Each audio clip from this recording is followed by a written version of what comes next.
Have you ever heard the saying, "Strong people get tired too"?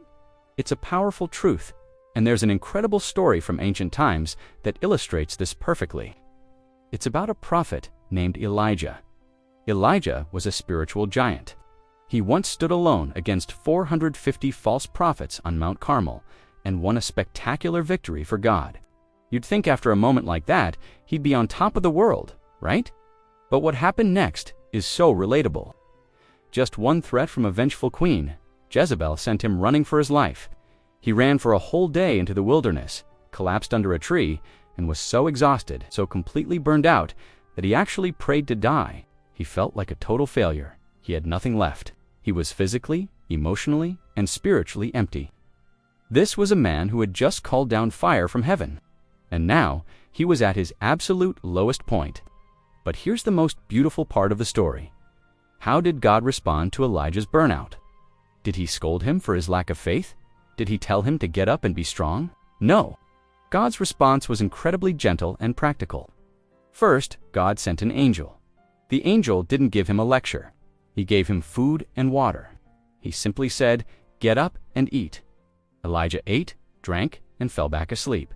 This happened twice. God knew that before Elijah could handle any spiritual or emotional healing, his basic physical needs had to be met.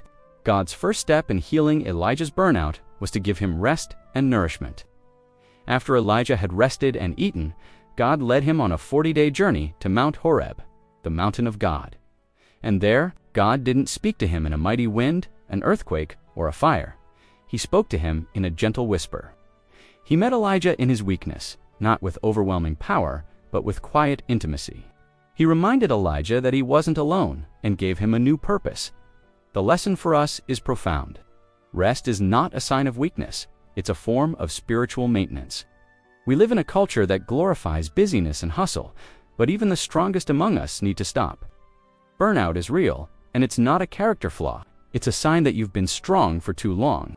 When you feel like Elijah, exhausted and at your limit, remember how God treated him.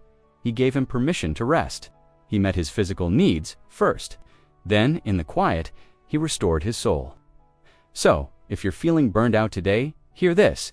It's okay to be tired. It's okay to need a break. Take time to rest, to eat well, to sleep. Step away from the noise and listen for that gentle whisper. Rest isn't quitting, it's refueling. Take care of yourself before you break. You are not alone in this. Thanks for watching.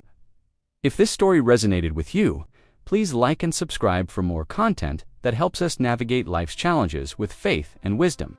See you next time.